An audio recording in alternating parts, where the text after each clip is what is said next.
while since I've written anything related to the Disney Corporation, and I'm sure you can understand why. A lot has been going on since my last post. I've received a lot of questions and concerns from folks who read my first-hand account of the Mowgli's Palace, the resort that was built and abandoned by Disney. I want to thank everyone who mirrored my post. It's been taken down from a few places, mostly corporate sites that were easily leaned on by a larger power. However, for every nuked topic or disappearing blog post, it seems like 100 more have popped up. This is something they'll have to face. There's no turning back for them, none for me either. I'm definitely being followed. For the last month or two, I chalked it up to paranoia. A casual glance or half smile in my direction set me off. Hairs standing up on the back of my neck and everything. The first one I was actually able to spot was a telephone worker milling around my apartment complex. He was middle-aged, doughy, dressed just as you'd expect, but something just seemed off about him. I couldn't place it, but I knew it wasn't just my imagination acting up. He was awkward and out of place, not somebody who would be comfortable doing his routine job. I followed him around the corner, only to lose him there. When I turned back to go home, there he was, staring directly at me, about 10 feet behind me, expressionless and cold. "Exploring?" he asked, and that was all that he said, and there was an accusing tone in his voice. Tell me, what blue-collar phone jockey does that? I guess that's the worst part, never feeling safe, never feeling alone, that the occasional Disney merchandise left somewhere for me to find, little rubber Mickeys in the mailbox, a Disney Adventures magazine on my bookshelf. They hide little Mickeys everywhere. 3 circles, 1 big, 2 small, and the silhouette of the famous mouse's head. I've started keeping a running list of the Mickeys I've found. Coffee cup rings on my coffee table, 1 big, 2 small. Colored glass bottles left on my doorstep, viewed from the top down, all red. Graffiti on the wall on my way to work, a huge earth, small sun and moon in the proper locations. They're everywhere. People have emailed me about this as well. If you repost anything I have to say, you're going to start finding those son of a bitch outlines, I guarantee it. The best one by far, one that actually made me laugh because of the horror of it all, was a drawing in chalk next to my car. I was taken aback at first, walking through the parking garage, keeping an eye out for people following me. The outline seemed a perfect match for, well, a murder victim you're probably familiar with if you've read my last post. Written in yellow paint, I'm sure, was a single word: retract. The only good thing that's come out of all of this is that I know I'm not the only one who's seen something they shouldn't have. I'm not going to give their names because, well, if I have to tell you why, you haven't been paying attention. Researcher goes to Disney parks whenever he can, all throughout the year. He's not going there to have fun or enjoy the rides, etc. He's looking for gascots.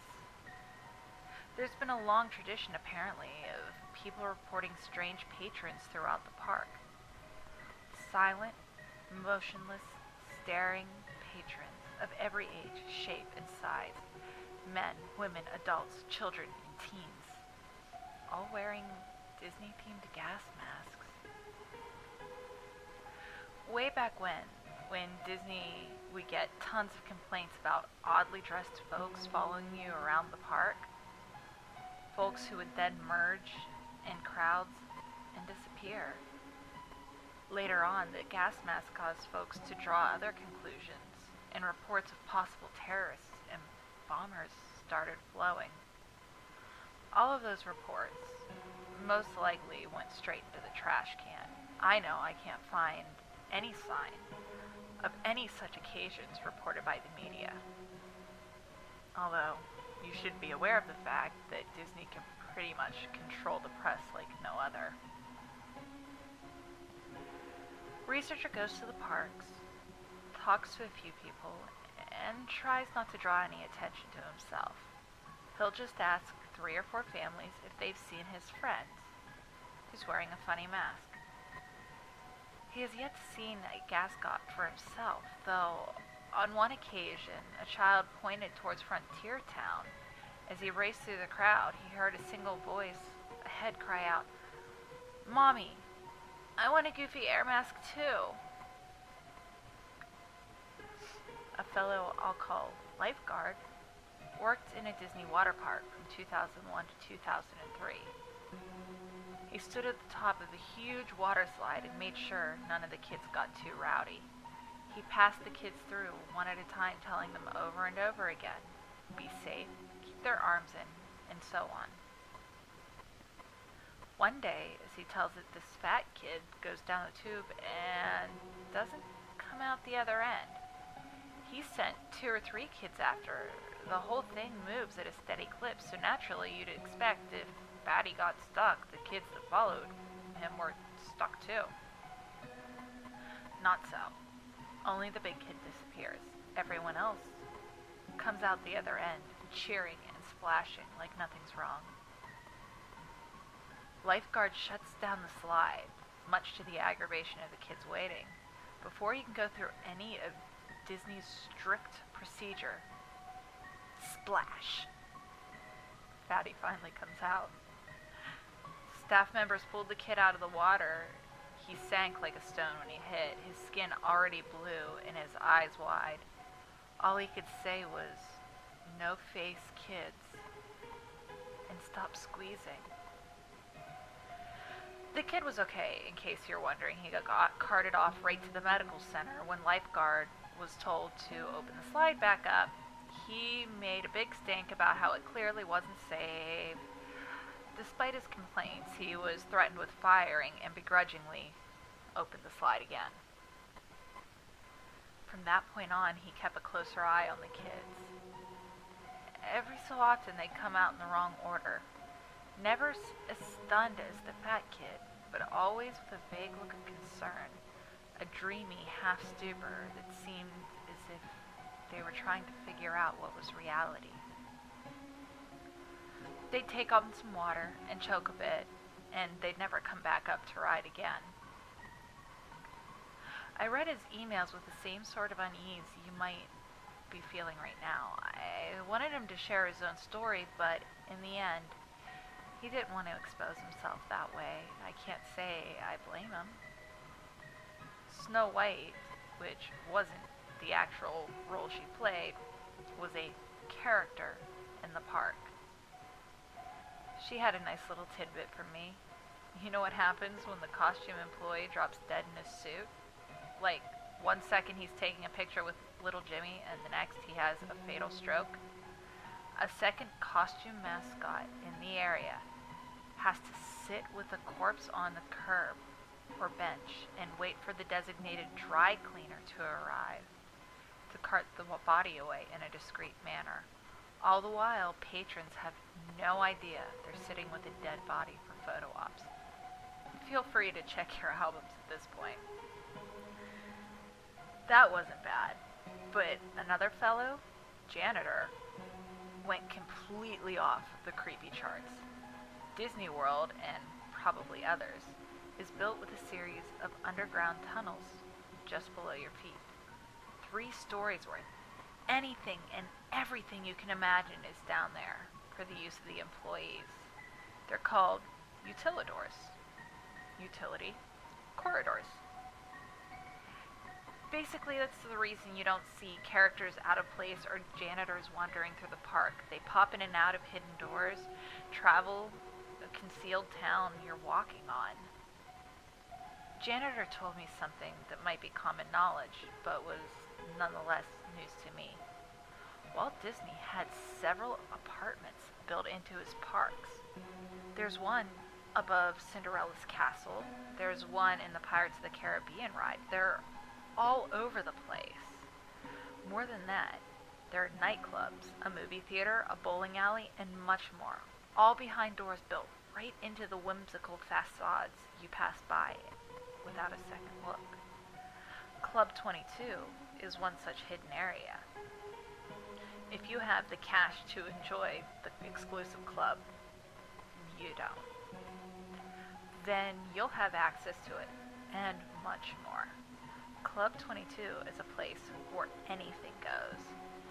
Disney Corporation calls these places dark zones, spots where the squeaky clean visage of Mickey Mouse gives way to drinking, drugs, and yes, sex. Conversely, the rest of the park is the bright zone, with a few gray zone utilidors between. As far as janitor is said, it wasn't always that way. It was more of a slow decline and gradual relaxation of social norms within that elite group. The reason he knows all of this? You may have already guessed it. He's cleaned it. After a lengthy background check and a non-disclosure form, janitor moved up from park attendant to one of the dark zone cleaning crews. Now, before you get some satanic human sacrifice visions in your head, janitor saw nothing of the sort. Lots of empty alcohol bottles? Yes. Used condoms scattered like deflated New Year's balloons? Oh yeah. He's cleaned up his share of blood, piss, and vomit. But it was all down to the unrestricted behavior of the patrons, as opposed to any sort of cult activity. At least, that's how he sees it in retrospect. All that trash, that profane shit, went into the furnace and mingled with the smoke of a quaint cottage's chimney. If you had been to Disney World, you've breathed ultra-condensed sin. Backing up, this information was Hammer. Hammer mailed me the old-fashioned way, though I don't know how he got my home address. He sent me photocopies of work papers proving his employment with the instructions to burn them when I was convinced, which I did, gladly. Hammer worked around the Disney World park doing demolition and construction. At one point, he approached a superior regarding some strange construction plans. Not only was his superior in the dark, but he was super fucking purposeful in the dark. He didn't want to talk about it, didn't want to know about it, and ended the conversation with this space intentionally left blank. Hammer didn't get it. The area seemed a waste of space, and was directly conflicting with the work team that they had been given. He started poking around the area in his off time, finding only a derelict steel door and a great span of concrete just beyond. It was a supermarket's worth of blank gray floor. Soon after, Hammer started picking gascots out of the crowds. Unlike all the other reports, the people, the things, would never stand in full view of the guy. They'd cluster together in the distance, or they'd be pressed just against the wall when he'd turn a corner. He said they moved weird, like they were weak or injured, like a deer that's been run down by a hunter and just can't flee anymore. That gas masks the Disney characters' faces with filters jammed in, he noted that they seemed wet on the inside, like condensation on a car window. Tiny beads of water glimmered behind the glass, making it impossible for any of them to actually see. Probing further, Hammer started asking questions of anyone and everyone who had been working with the park for a decade or more. He hit dead ends throughout, until he was directed to Ida, an elderly woman who worked in the restaurant on Main Street. She'd been there since way back, though nobody had the balls to ask directly. Everyone knew she had seen some pretty terrible stories to tell. Hammer asked about the empty space, then about the gas mask customers. At first he thought he would receive the same non-answers he had gotten so far. She was quiet. Eerily quiet. Room 0, she croaked, a single, shaking hand placed over a cheek, as if she were a little girl fearing a father's punishment. She didn't meet the man's gaze for the entire conversation. Room 0, as it turned out, was yet another hidden room, just like the apartments in Club 22. However, its sheer size and its spot deep beneath the park set it apart from any of the fun, dark zones. It was a bomb shelter. Room 0 was built to withstand a massive attack, be it conducted by foreign or domestic enemies. Room 0 was to be stocked with enough rations to feed the entire park's average number of patients at any given moment, and housed a smaller yet lavish panic room of sorts for Disney's higher-ups. During World War II, official Disney gas masks were actually produced for children to wear in the event of an attack. The idea was it would be less scary for kids if Mickey's face was emblazoned on a wartime safety device. Yes, I know the obvious problems with that.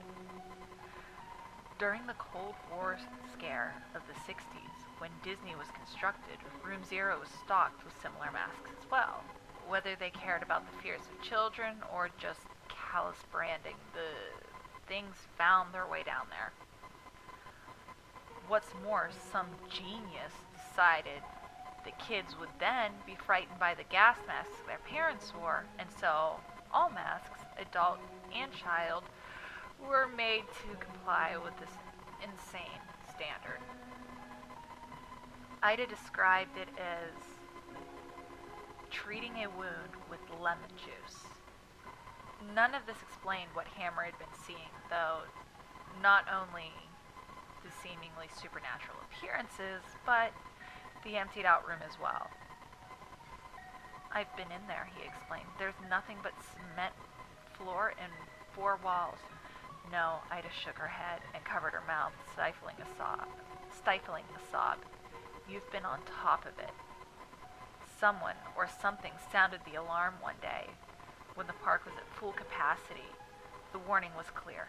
It was supposedly an air attack.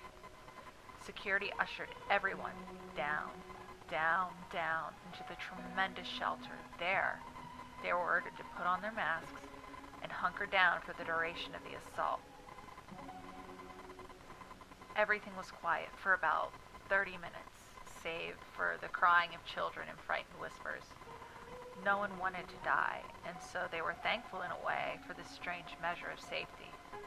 Then the first scream rang out. "Hey!" a man shouted. "Quit pinching!" Waves of shrieks and yelps rippled down the crowd, from one wall to the other, back and forth. "Who's running around? Settle down," someone hollered. "Who's laughing? This isn't funny." "Ow! Who stepped on my foot?"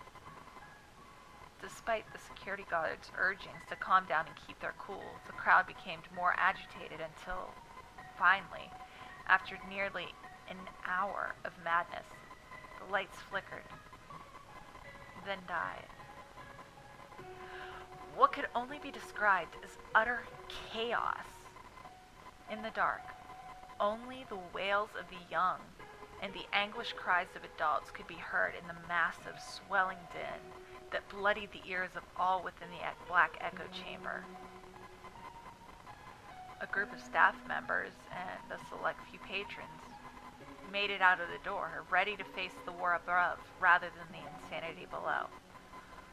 What they found, of course, was a desolate yet untouched theme park. The music continued to play, echoing throughout the silent storybook towns. Upon returning to room 0, the few who stood on top of the steel staircase that led down into the pitch blackness heard no sign of the previous fray. There was only silence. Ida herself descended that staircase, despite the begging of those she left above. She reached the reinforced doors herself, now awash in darkness, hearing only a buzzing in her ears. A single voice came out of the darkness. The echo made it impossible to tell whether the mocking, raspy voice at the back of the bomb shelter or if it was right in front of her face. Shut the door, dear. You're letting out the cold. Gripped by terror, she did just that. Within days, the entire thing, shelter, staircase, all of it, was covered with feet upon feet of cement. Air systems and generators above its ceiling were removed, creating the large, empty space. They're still down there, Ida told Hammer. Down there with whatever that was. You might have noticed I used Ida's name. Unfortunately, she passed away soon after telling her story. Accidental fall, supposedly out of getting out of her bed to turn on a light. Such a company devotee, the paper reported, that her entire bedroom was covered with Mickey silhouettes.